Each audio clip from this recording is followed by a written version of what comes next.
So did you have an afternoon break?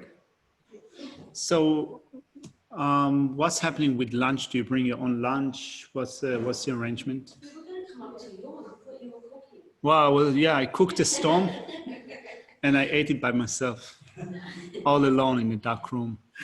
What about you? Where do you eat? My room upstairs, up the hill. Do you cook yourself? Yeah, I had a couple of potatoes and salad. I bring my own, but only one of the huts, so I could cook it if I wanted that. And I think with the accommodation here at the moment, they're trying to make sure that if people who are in the hut are cooking out in Jersey, we can self-sustain. Yeah. Because obviously they can't offer. So with COVID, they have to.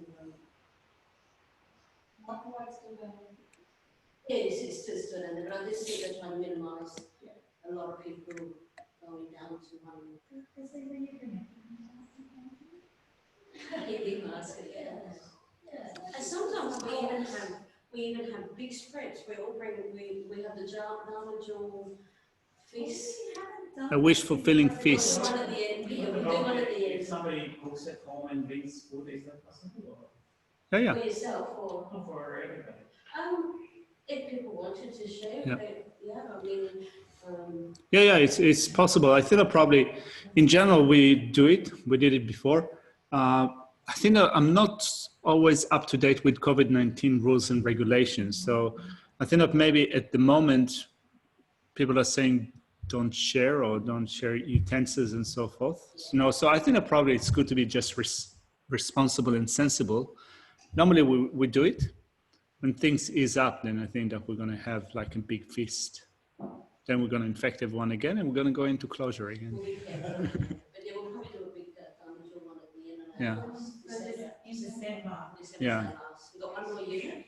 Okay. Tantra, introduction to Tantra, and then the December one. Integrated. Yeah. And a bit of final. We're going to invite Vishila to the last one.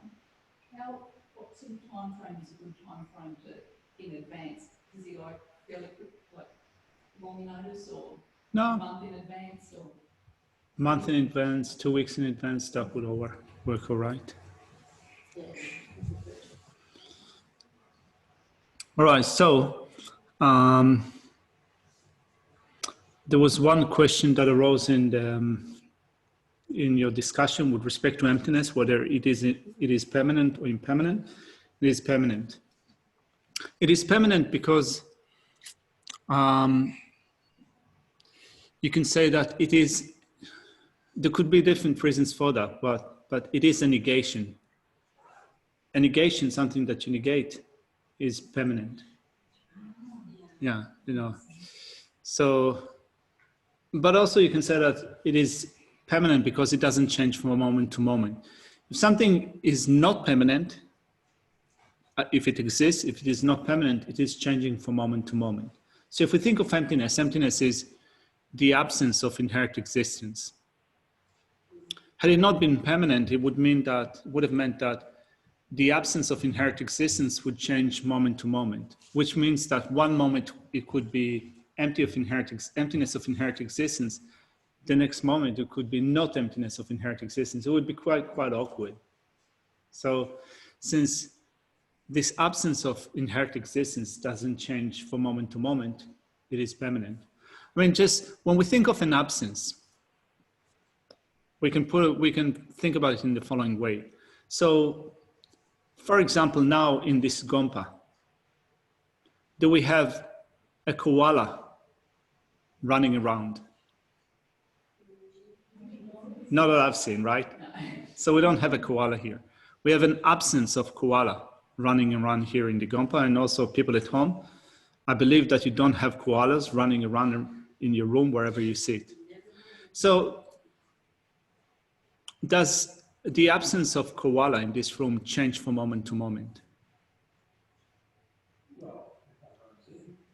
Well, if a koala comes in, does the absence change from moment to moment? Or is it that it's just the absence just ceases to exist? There's no longer absence of koala. Now there is koala. So the absence hasn't changed due to cause and conditions. It's more like it existed at some point in time, and then it stopped existing at some point in time, but it didn't change by cause and conditions. It negated God anytime.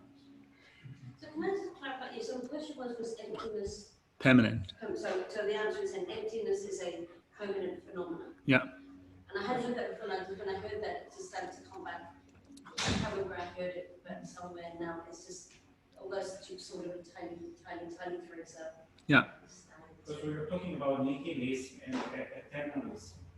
And I asked the question because we were talking about eternal, and I asked the question about emptiness and it's permanent or not. So that is that eternal. It is permanent. Now, whether it is eternal means that it exists forever, right? So it exists, so emptiness is always an emptiness of something, right? Emptiness is an attribute of a particular thing. Like, for example, I can speak about the emptiness of this cup, which means that the emptiness of inherent existence of this cup. So there is always a basis of emptiness. It's not that there is emptiness that is floating somewhere without a basis. It is always an emptiness of something. So long as that thing exists, for that long its emptiness will exist. So let's say that, now I cannot smash this cup because it's made of iron, so I think that, or something else. But no, if I melt it and it's no longer cup, the emptiness of this cup will cease to exist. So it's not eternal in that so long as its basis exists, for that long its emptiness will exist. So we have things that exist sometimes and they don't exist in other times, like flower, right? So I can speak about the emptiness of these flowers. When these flowers are gone, when they wither, when they're completely destroyed, also its emptiness will cease to exist because its basis will cease to exist. I can speak about the impermanence of this flower. When this flower is gone, I also cannot speak about the impermanence of this flower. It will also be gone. I can speak about the color of this flower. When the flower is gone, the color of the flower will also be gone. I mean, colors in general will not be gone. Colors of flowers in general will not be gone, but the color of this flower will be gone. So emptiness in general will not be gone. I have emptiness of myself. I have emptiness. There is emptiness of the cup. When the flower is gone, my emptiness will not be gone. But when the flower is gone, its emptiness will also be gone, right? So in that sense, you can say that emptiness is permanent. It does not change from moment to moment, but it exists so long as a basis for it exists. So if someone dies, Yeah. so if someone was alive and I was expecting to see them somewhere and they weren't there, then that's the emptiness of that person. But when that person's dead, and then I went to somewhere and I was expecting to see them, not knowing maybe that they had died, then I lost what I was going to say. Right. And that was, then that's actually not the emptiness. Well, it is, because what if I was expecting to see them and didn't know they had died? The basis is still there.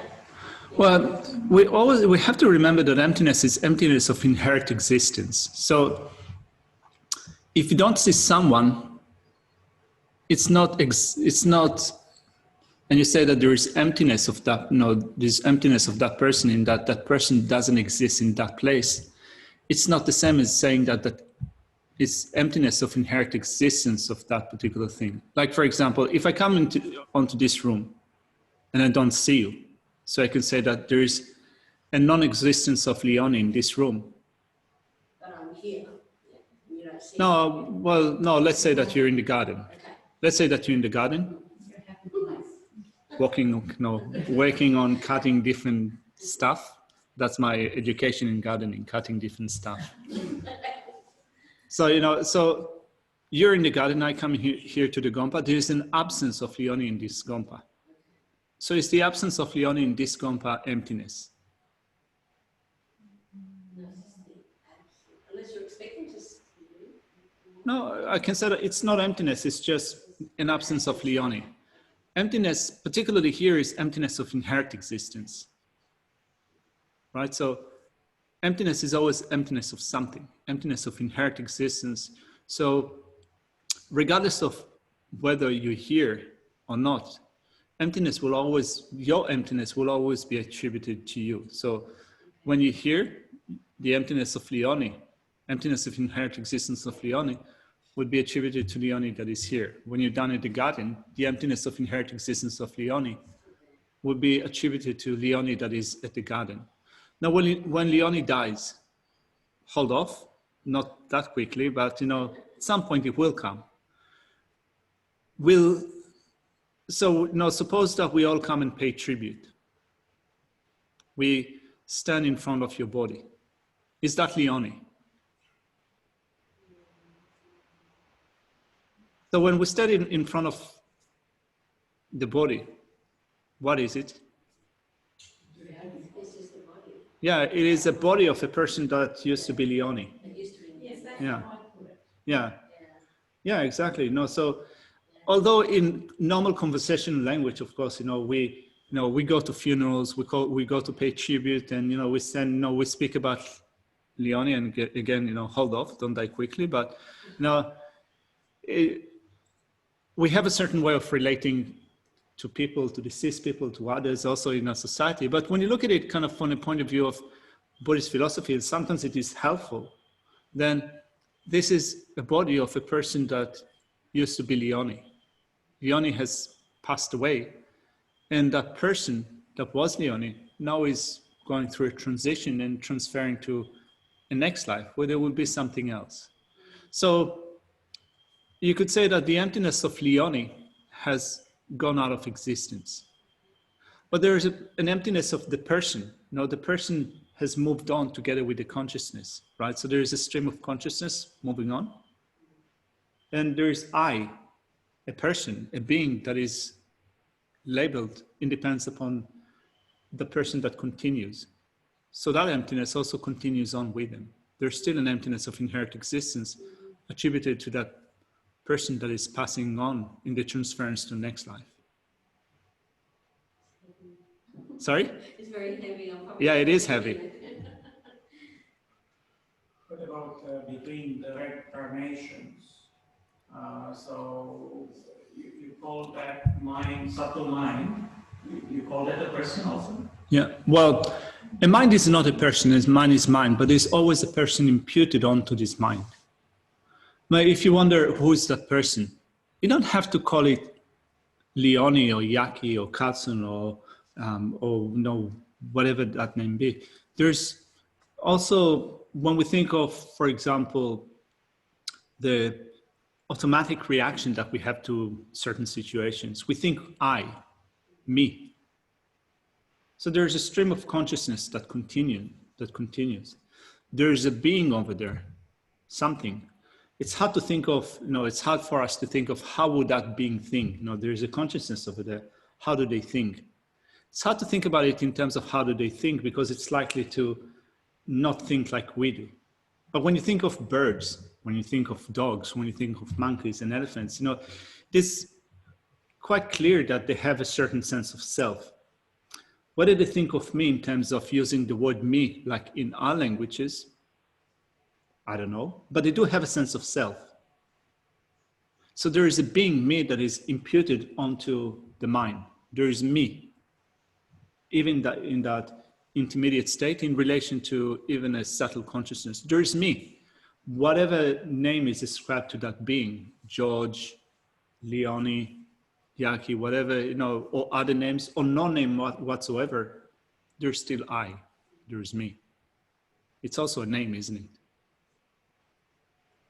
I mean, what about, for example, babies in their pre-verbal phase? Now, even before a baby learns a language, they still have a sense of self. Now, they might not refer to themselves and to the parents and to other things by names, but there's still that sense of, it's this or that, this is me, that's something else. Right? So names don't have to be strictly defined as something that you find in a dictionary. Sometimes they just have to do with this or that, he, she, me, others. Me, not me. Yeah, me, not me. Yeah.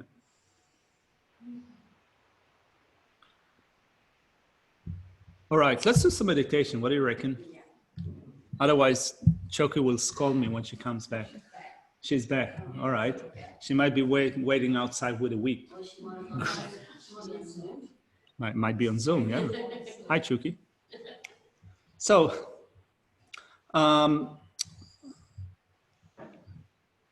so just to let you know what we're going to do in the meditation.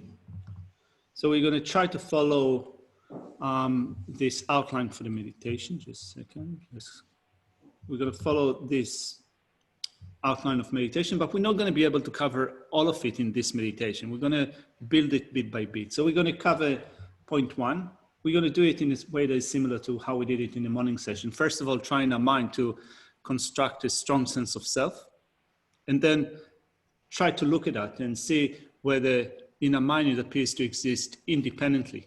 Now, the word independent means that, or the appearance of independency means that it appears as if it does not depend upon anything else. It's completely stand-alone phenomenon, not depending upon cause and conditions, not depending upon parts, and also not depending upon imputations by names, just completely independent. So we want to identify this appearance, first of all. Although nothing exists in this way, still it appears to us to exist in that way. So first of all, we want to identify this appearance, and then start to ask questions. Can it exist in this way? Or whether it cannot exist in this way. If it exists in this way, independent, it can exist either as being one, which means identical to the aggregates, or it could be distinct, different from the aggregates. Right, so this is more or less the format that we're going to follow. We're going to see how it works. Of course, it's a little bit difficult when you do it for the first time, second time, and so forth. But the idea is that you take it up in whatever capacity you have. Try to get acquainted with that. And then, the more you do it, the more you can improve and add bits to it and make it more subtle and more precise. So even if now it seems to be a little bit difficult, don't freak out. Right? It is a difficult topic. Excuse me. So if I come to the conclusion that the I is not inherited, so I can continue the meditation? You can conclude the meditation, but what I suggest is that now often what we do in a meditation is that we spend, or at least this is what I try to do in my meditation. So I spend some time, first of all, in just cultivating some mindfulness, single pointedness of mind, so that the mind becomes stable. Then I go into an analytical meditation, which, for example, I analyze whether I exist inherently or not. And when I reach a certain conclusion, I try to again go into some single pointed meditation on my conclusion, just to stay with that conclusion so that it becomes internalized a little bit more than before. Because we also want to become acquainted with the absence of that self. So let's say that we go into an analytical process. We kind of ask ourselves, is the person one with the aggregates, or is the person different to the aggregates? We come to the conclusion that the person is not different to the aggregates. Person cannot be inherently different to the aggregates. If we finish the meditation just at this point, we haven't got a chance to really sit with that conclusion, internalize it, or at least feel the absence of an inherently different self that is different from the aggregate. So it's good to just kind of stick with that for a while. When you feel that you had enough, you can finish your meditation.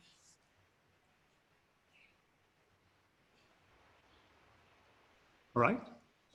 Okay. Yeah, my question was that if you go, you have this or that. Yeah. And you have to go in one direction to continue the other steps. So if you go in the other direction, there is no what we do. Well, you have to go in those two directions. You have to first of all examine whether. Go in both? Yeah, but to have a complete meditation, you have to go both directions to eliminate all other possibilities.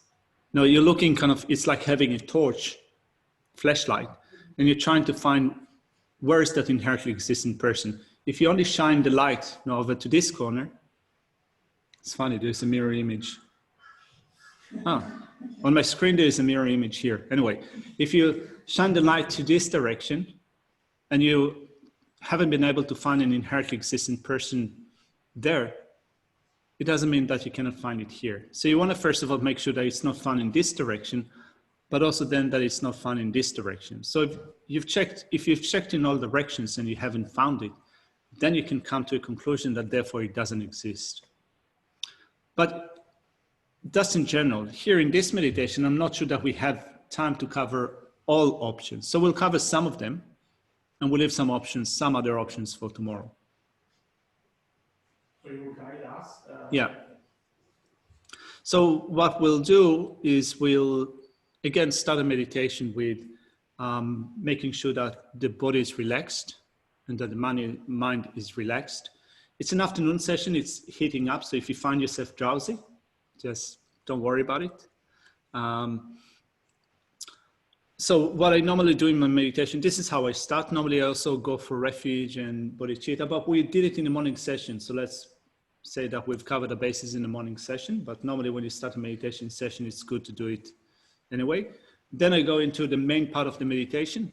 And again, at the end, I finish it with making sure that my mind is still centered. So let's just make sure that our body is comfortable.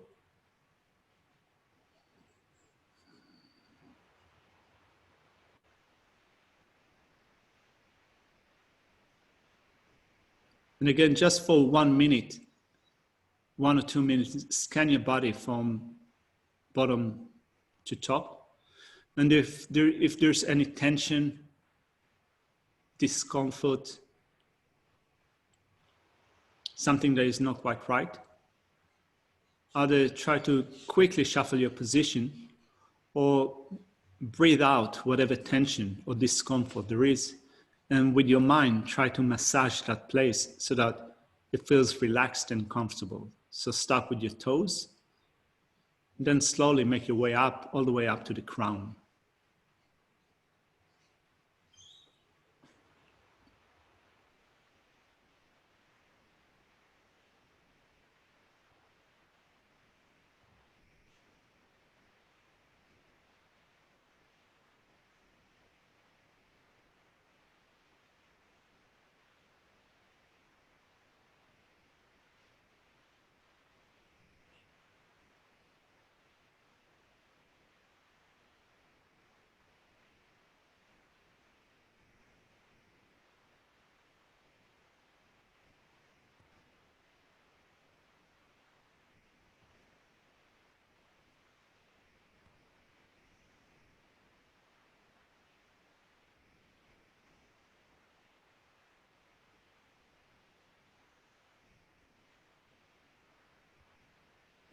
And then place your attention on the breath and count a round of 21 breaths.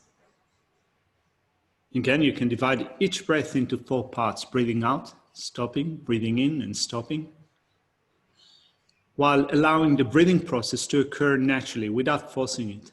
Just becoming aware of the breathing process as a way of making sure that our mind is focused and also in peace or well rested.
And as for the first step in our meditation, first of all, we're going to identify the thing that we are negating, are self-existing inherently.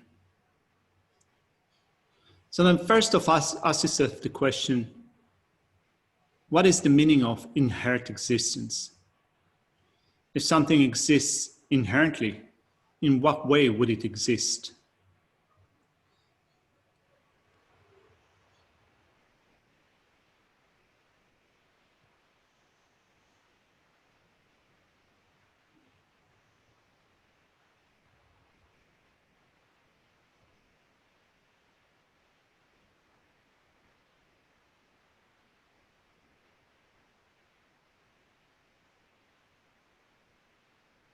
If something exists inherently, it is completely independent. It cannot depend upon causes and conditions. It cannot be divided into different parts.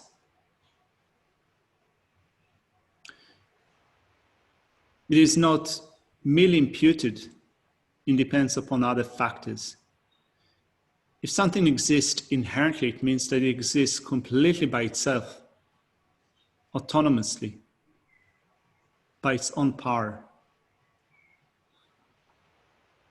by its own side.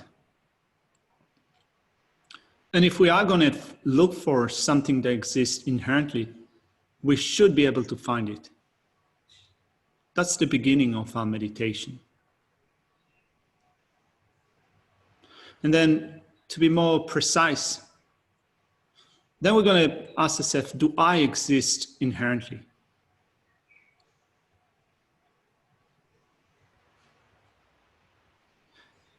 And in order to make it more precise, let's try to construct a vivid appearance of the I that appears to my mind. So try to think of an extreme situation, either like we did in the morning session, where in the middle of a big crowd, I point my finger at you and I accuse you for stealing. Or think about how it'd be like to be chased by a rabid dog, or to be carried by a raging river. And try to construct that sense of I that appears to your mind in those extreme situations.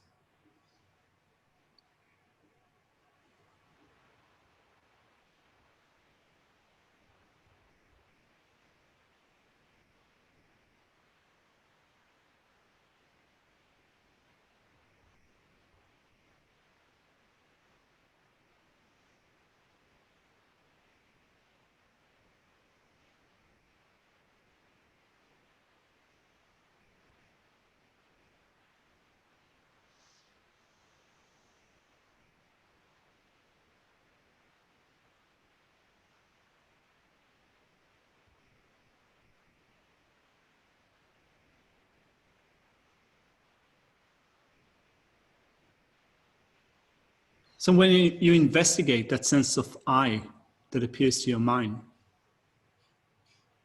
can you see that you appear to yourself as if you exist independently, objectively, like a big lump of I that exists somewhere within the sphere of body and mind,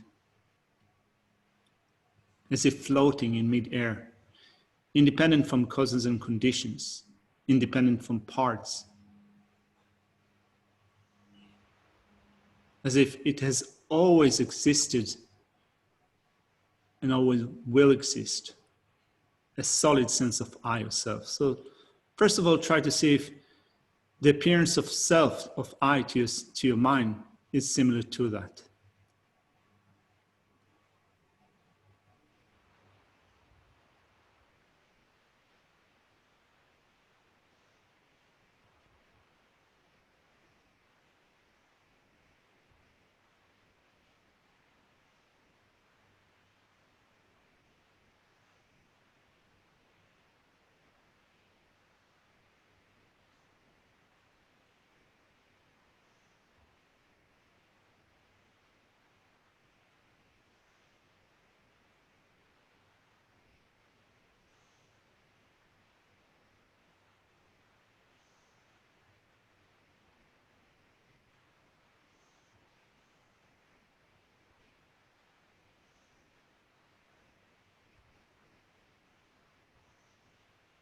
And when you think, that person has accused me, I've been accused of something.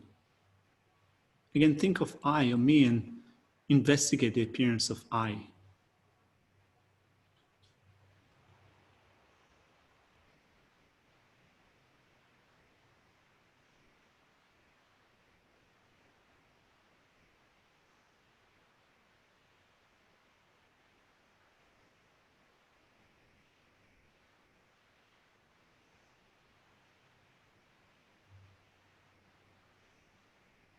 And if you find that it comes with an appearance of existing independently, completely by itself, then think that if it exists in this way, it can be either inherently identical to my body and mind, or it is inherently different to the body and mind. If something exists, it can be either identical or different. There's no third option here.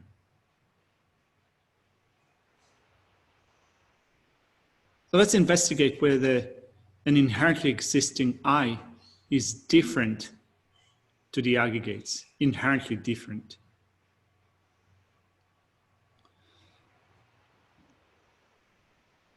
So suppose that an inherently existing I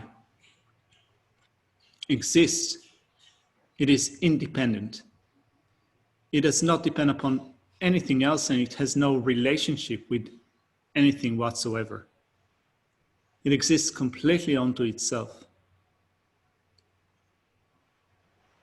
So is it related then to my body and to my mind?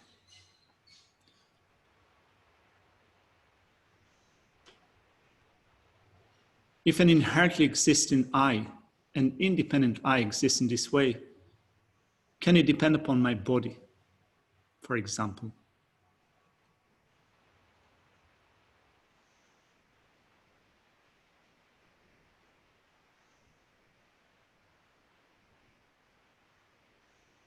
It cannot depend upon the body because it is independent.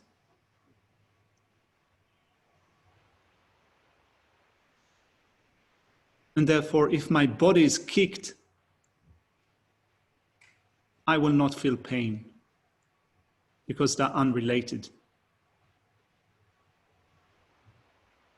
If my body is cut, I will not be cut because they are inherently different. They have no relationship whatsoever because I exist inherently, independently.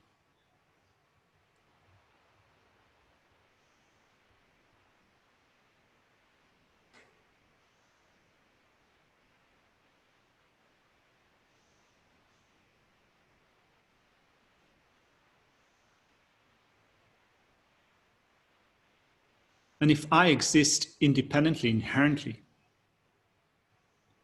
different, distinct from the body, then it would be possible to see my body here at the Gompa and someone else seeing I, me, Katsun, at the cafe at the same time, because we are different, inherently distinct. And that is an absurd.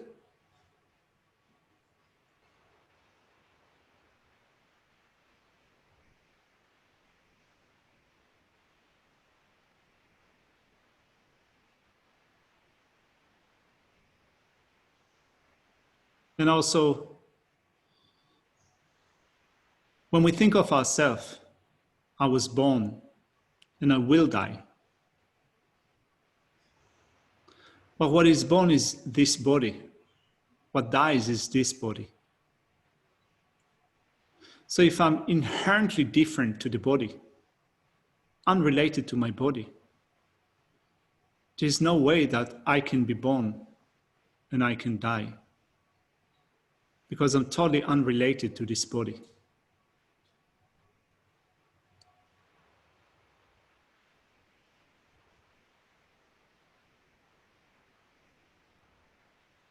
So therefore think there's absolutely no way that an inherently existing I that is distinct from the body can exist.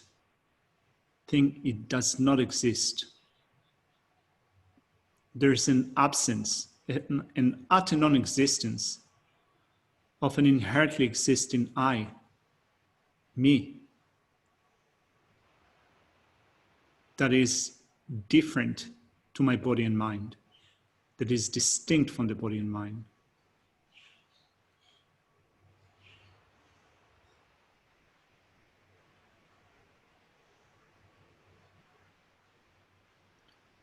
And rather than thinking of anything else, just rest for the time being on the absence, just the non-existence of an independently existing I that is distinct from the aggregates, from the body and mind. Just rest upon this non-existence.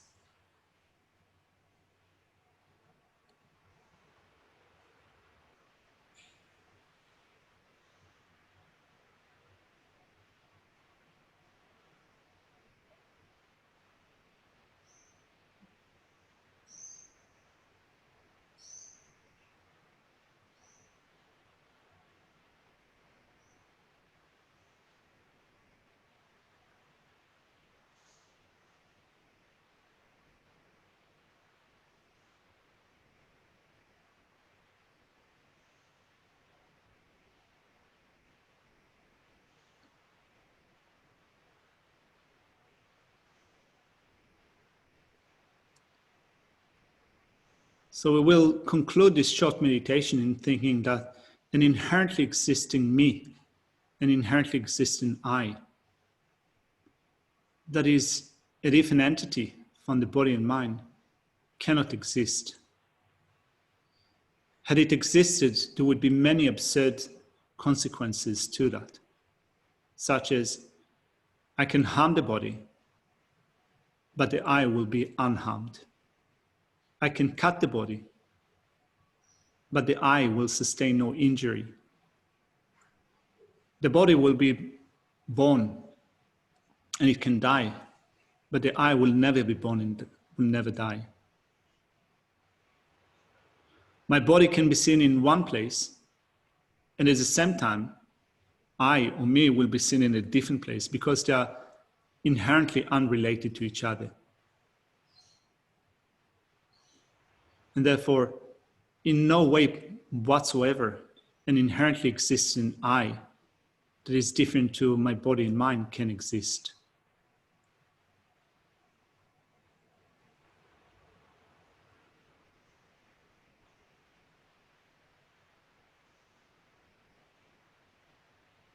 So rest with that sensation of the non-existence of an inherently existing I that is distinct from the body and mind. And again, count a round of 21 breaths just to internalize the experience of the non-existence of that I.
Right.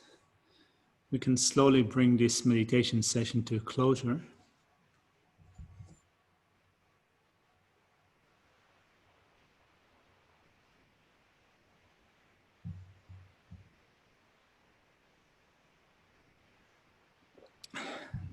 Could be it's quite difficult, isn't it?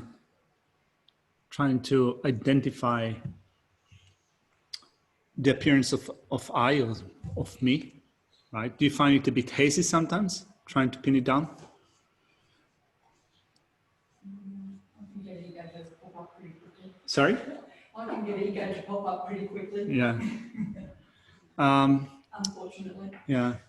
I think that kind of, so we're not used to thinking of ourselves in that particular way. We're not used to looking at how do I appear to my mind and investigate the appearance. So it takes some time to, first of all, develop a greater acquaintance of the different features of I or me and the way that I appear to my mind. And also it takes us sometimes to not only get familiar with that, but also to analyze the appearance. Do I appear as if I exist as a permanent phenomenon or impermanent phenomenon? Do I appear to myself as if I change from moment to moment, or is there something unchanging, this core of something, this essence that never change? Is that thing divisible or completely indivisible? Is it one unit, a unitary thing, or something that can be broken into pieces? So it takes some time to identify that appearance. And then at the end of the process, the type of appearance that we should be clear of, the one that should come up in our mind, is that there is that sense of self that seems to be unchanging, permanent, also unitary, but also something that doesn't depend upon anything else, completely independent. It's not depending upon the mind calling it me or I. It exists completely objectively from its own side. So this is the type of appearance that we want to identify, but it takes some time to become clear about it, right? So continue to try to do this exercise and see if it helps. Then it takes some time to get clarity with respect to that appearance. And then we start to find faults in that appearance. So today what I did in this meditation is only to look at one branch, right? So to point the torch only at one option, which is if an inherently existent I exists, what if it is different to the aggregates, right? Again, if it inherently exists, it cannot be dependent or related to something because it exists completely onto itself. So we have absurd consequences. Like we know that this is my body, right? We know that this is my mind or my mind. But if an inherently existent I exists, it cannot be dependent upon the body. It cannot be dependent upon the mind. So then we find faults. You can punch the body, but the I will never feel pain because it is unrelated to it. We can cut the body, but the I will never experience pain. You can insult the mind. You can say that the mind is angry. It's not an insult, isn't it? You can say that the mind is angry, but the I will be happy because they're unrelated. They're unrelated because the I exists independently. So it's weird to think about it like that, but this is how we want to this is what we want to draw our attention to, that if the I exists inherently like it appears to us, one option, it is unrelated to my body and mind. Something completely different is happening to the I and to the body and mind. So we want to point those absurd consequences and then come to the conclusion that therefore there's no way that it can exist like that. It's completely absurd. So this is what we try to do in this meditation. Tomorrow we will look at absurdities in the I, an inherently existing I being within the body and mind, or one with the body and mind. So if we find absurd consequences in one option being different, then the other option being the same or one with, we can altogether eliminate those two options, and therefore there's no other possible way of existence, and therefore an inherently existing I cannot exist. It's quite heavy, But with a cup of coffee, it will work better. I promise. So to bring this session to a closure, it's 3:45. We normally finish, right? Normally, you normally finish. This is my first time that I finish it. 3:47. So, so to finish this session, maybe let's do some dedication prayers. Do you have a set of dedication prayers that you do? Yeah. So, in this book, is this what you're using? Cool. So we'll do the dedication prayers in pages 220 and 221. I think that would be enough. 320? Yeah, 320 and 321. So before we recite those verses, you can think that whatever understanding you got, it doesn't have to be very stable understanding, but whatever positive thing that you find that is helpful or will be helpful in the future, you want to dedicate it so that it will create a seed in your mind for a future understanding of emptiness, so that will bring down your own sense of ignorance, so that if our ignorance is being destroyed, we'll be able to, first of all, be of benefit to ourselves, but to a much greater benefit to other living beings. So we can dedicate our virtue and a merit to the destruction of ignorance. And with that, let's also recite, we can recite in English the verses in page 320 and 321. Okay. All right, so people at home don't have this. So you can just listen to us and cite it. The wish-granting, wish-fulfilling jewel, source of every single benefit and happiness in this world, to the incomparably kind Tenzin Gyatso, I beseech, may all your holy wishes be spontaneously fulfilled. So that was a prayer for the long life of His Holiness the Dalai Lama. And then we're going to say a prayer to actualize bodhicitta, and then again for the long life of His Holiness the Dalai Lama. And then over the page, actually, in 322, we also have a prayer for the long life of Lama Zopa Rinpoche. All right. So to actualize bodhicitta, may the precious supreme bodhicitta not yet born arise. May that arisen not decline, but increase more and more. The wish-granting, wish-fulfilling jewel, source of every single benefit and happiness in this world, to the incomparably kind Tenzin Gyatso, I beseech, may all your holy wishes be spontaneously fulfilled. And over the page, a prayer for the long life of Lama Zopa Rinpoche.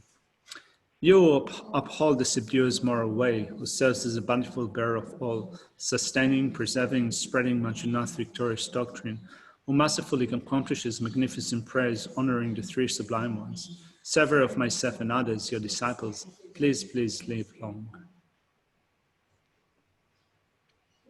Thank you.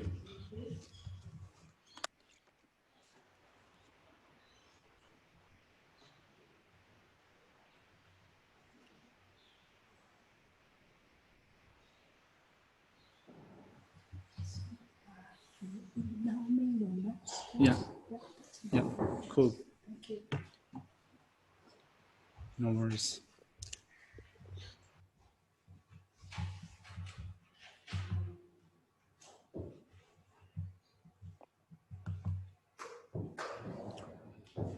You don't have to wait for me. You can just do whatever you want.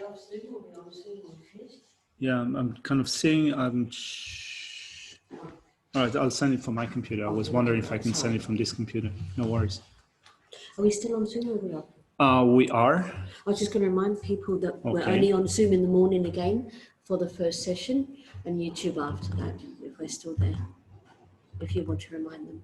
All right, so we're just on Zoom in the morning in for the first session, yeah. And then when the prayer-a-thon's finished, then we will be able to go live on Zoom and on live on YouTube. Yeah, yep. Cool. Okay, so thank you. Thank you. So, yeah. recording.